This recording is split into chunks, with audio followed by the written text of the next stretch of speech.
I still feel it sometimes. The sting. Not just on my face. Deeper. The kind of pain that lives under your skin and wakes you up at 3 a.m. for months after. It happened on what was supposed to be the happiest night of my life. My wedding reception. 600 people. Crystal chandeliers. White roses everywhere. A 4-tier cake that cost more than my first car. And my mother-in-law, Veronica. She circled me all night like a shark who smelled blood. A comment about my dress being brave for someone my size. A laugh when I reached for a second glass of champagne. A whisper to my husband's aunt that I could hear from 3 feet away. She's not what I pictured for my son. But I guess love is blind. I smiled. I kept smiling because that's what good daughters-in-law do.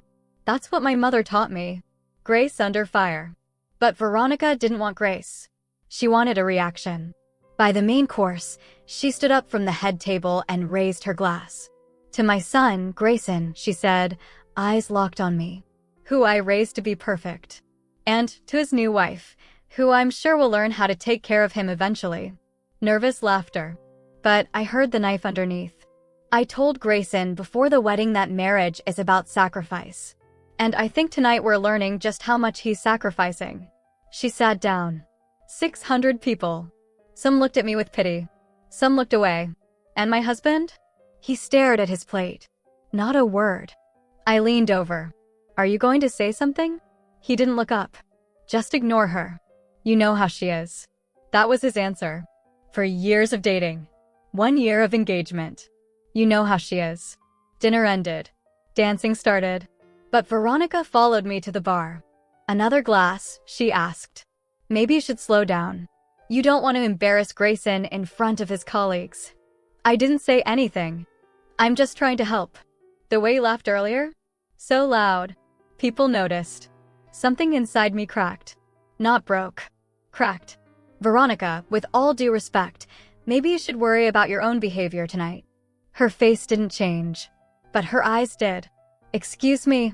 You've been taking shots at me for 4 hours. Everyone saw it. She smiled. I'm just honest, sweetheart. Someone has to be. No, I said. You're cruel. And I'm done pretending you're not. That was the moment. Veronica turned and walked straight to my husband. I didn't hear what she said, but I saw her point at me, wipe a fake tear. And I saw his jaw tighten. He walked over fast. Face red. What did you say to my mother? Grayson, she's crying in the bathroom. On our wedding night. Because of you. That's not what happened. I don't care what happened. You fix it. His hand closed around my wrist. Not hard, but not loose. You go in there. You apologize. And you smile while you do it. No. That's when his face changed. Not anger. Something faster. And the slap came before I understood he had moved. A crack. Louder than the music. Louder than anything I had ever heard. Then the pain. White hot across my left cheek. The room went so quiet I could hear the ice melting in someone's glass. I touched my face. Wet. Not blood. Tears. But I didn't cry. I refused. I looked at him. At his mother standing behind him, arms crossed. And I made a choice.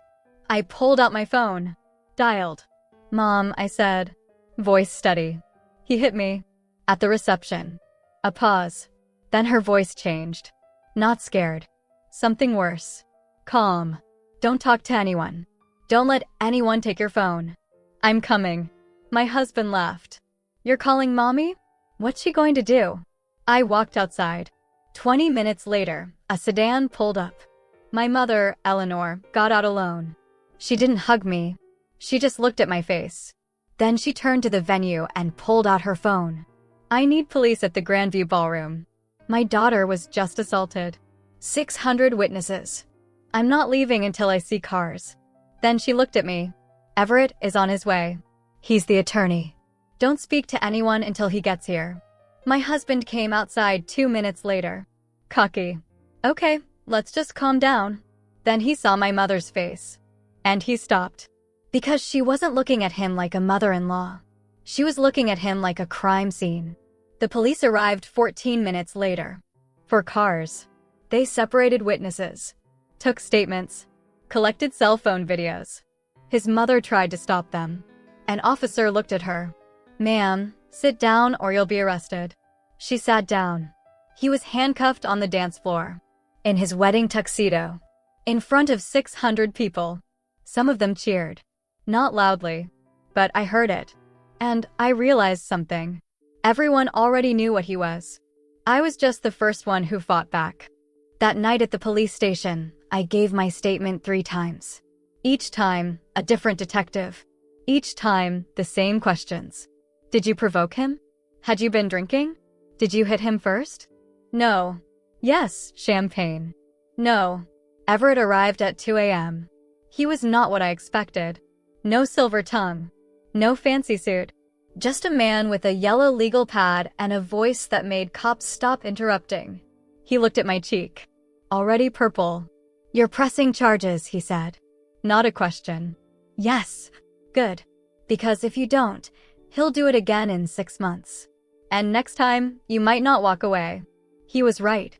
The arraignment was 3 days later. Grayson stood in an orange jumpsuit. His mother sat in the front row, glaring at me. The prosecutor asked for $500,000 bail. The judge granted it. Veronica couldn't pay. She begged friends. Family. No one helped. Not because they couldn't. Because Everett had already called every wedding guest and asked one question. "Would you be willing to testify?" And every single person said yes. 10 months passed before trial. 10 months of depositions. Evidence hearings. 10 months of Veronica calling me a liar on Facebook until Everett sent her a cease and desist. She stopped posting. She didn't stop lying. The trial lasted 2 weeks. The prosecutor played the video. The slap echoed through the courtroom. Jurors flinched. Veronica testified for her son. She said I was drunk, aggressive, that I called her a bitch. Then Everett cross-examined her. "Mrs. Hale, you said the victim called you terrible names. What exactly did she say?" "She called me cruel." "That's it? Cruel?" "She said I was taking shots at her." "And were you?" The defense objected. The judge overruled. Veronica looked at her son, then at the jury. Then she whispered, "Yes." You could hear the air leave the room. Grayson took the stand in his own defense. "Big mistake." The prosecutor asked, "Why did you hit her?" "She disrespected my mother." "In what way?" "She told her to stop." "Told her to stop what?" Long silence. "Stop criticizing her."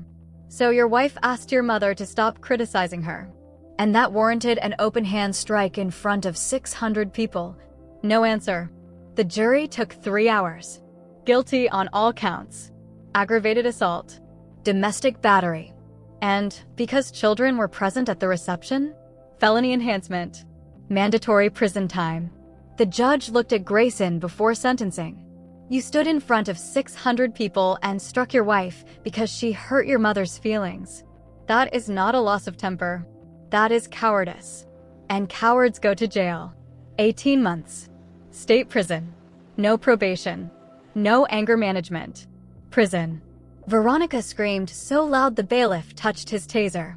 But I wasn't done. Everett filed a civil suit. Battery. Emotional distress. Everything. The jury awarded me $412,000. Not a made-up number. Everything he had. The house we never moved into. The car he drove to our wedding. A trust fund from his grandparents, who disowned him after the video went viral. The judge signed the seizure order. Grayson lost it all. Veronica tried to hide assets.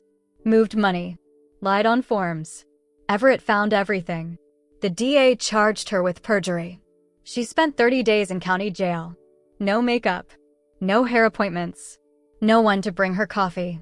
When she got out, her friends were gone. The book club dropped her. The country club sent a letter. Her husband, Silas, filed for divorce 2 weeks after her release. "I should have left 20 years ago," he told me. He wasn't apologizing. He was confessing. Veronica lasted 18 months after that. Stress. Liquor.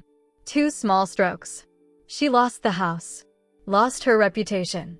Lost everything she built on other people's pain. I didn't go to the funeral. Neither did anyone else. The church held 15 people. for worse stuff. That's not a tragedy. That's a consequence. And Grayson? He got out after 14 months for good behavior. But there was nothing left. No job, no money, no mother, no wife. His old friends wouldn't return his calls. His industry blacklisted him. He lives in a motel on the edge of town, the kind with weekly rates and flickering neon signs. I saw him once, 2 years after he got out. Not at a gas station, at a red light. He was pushing a shopping cart across the intersection. Groceries. A single bag. Walking back to the motel. He saw me, stopped, opened his mouth. The light turned green. I drove away. I don't remember what he looked like. I remember the cart. One wheel wobbling. That's what he is now. Something that doesn't roll straight. And I didn't break him. I just refused to hold him up.